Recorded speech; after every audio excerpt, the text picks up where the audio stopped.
सबको लगता है कि दिल्ली के जंतर मंतर पर लगातार विरोध प्रदर्शन तेजी से बढ़ता हुआ चला जा रहा है और इसी बीच सोनम वांगचुक ने अनशन कर दिया है। भाई साहब वह अनशन पर बैठ गए हैं, मतलब उन्होंने भूख हड़ताल शुरू कर दिया है। अब सवाल यह उठता है कि आखिर उन्होंने भूख हड़ताल क्यों शुरू किया और क्या क्या डिमांड काकरोच जनता पार्टी के द्वारा किया गया है, जिसकी वजह से यह डिमांड पूरा नहीं होने के बाद जो है सोनम वांगचुक और अभिजीत दीपके दोनों ने भाई साथ मिलकर भूख हड़ताल शुरू कर दिया है। दोस्तों अभी आपको हम बताएंगे जो आपको शायद अभी तक किसी ने बताया भी नहीं होगा।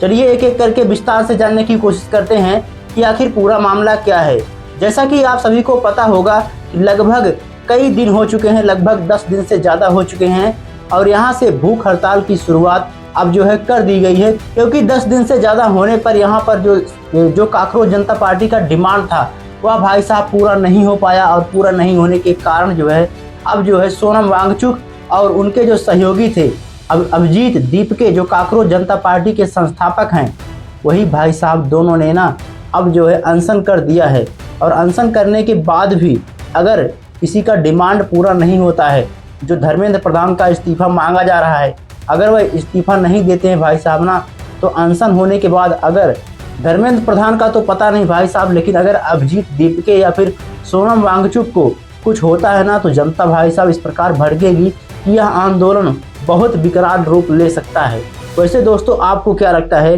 कमेंट बॉक्स में ज़रूर बताइएगा, क्योंकि जिस प्रकार से भाई साहब डिमांड किया जा रहा है कि धर्मेंद्र प्रधान इस्तीफा दीजिए, क्योंकि जिस प्रकार से नीट की परीक्षा लीक हुई थी और एक के बाद लगातार एक परीक्षाएं लीक होती चली जा रही हैं, क्योंकि अभी महाराष्ट्र में जो एक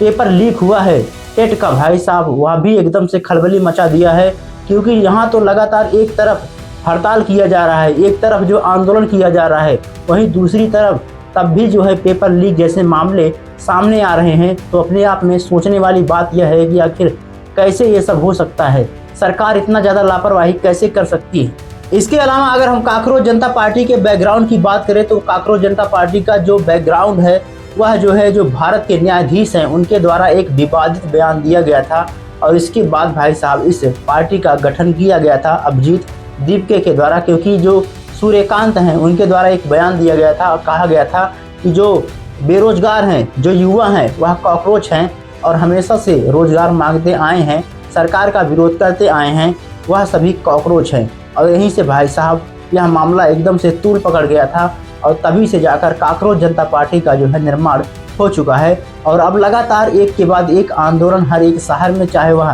कानपुर रहा हो, चाहे वह लखनऊ रहा हो, चाहे वह दिल्ली रहा हो, दिल्ली का जंतर मंतर रहा हो, लगभग हर एक शहर में, जैसे महाराष्ट्र का जो पुणे है वहाँ पर भी यह आंदोलन, नागपुर में भी चलाया गया था। लगातार यह आंदोलन भाई साहब चलाता हुआ चला जा रहा है। लेकिन सवाल यह है कि धर्मेंद्र प्रधान इस्तीफा देने का नाम ले ही नहीं रहे हैं, सरकार एकदम से टस से मस हो ही नहीं रही है। लेकिन यह कहा जा रहा है कि जिस प्रकार से जो डिमांड किया जा रहा है धर्मेंद्र प्रधान को इस्तीफा देने के लिए, जो क्या वह पूरा कर पाते हैं, क्योंकि जो कैबिनेट मंत्रालय है उसका भी मतलब फेरबदल उसमें किया जाना है बहुत बड़ा। तो क्या जो है धर्मेंद्र प्रधान को वहां से हटाया जा सकता है शिक्षा मंत्री के पद से? आपका इसके बारे में क्या राय है कमेंट बॉक्स में जरूर बताइएगा। मिलते हैं अगली वीडियो में, तब तक के लिए जय हिंद, जय भारत, वंदे मातरम।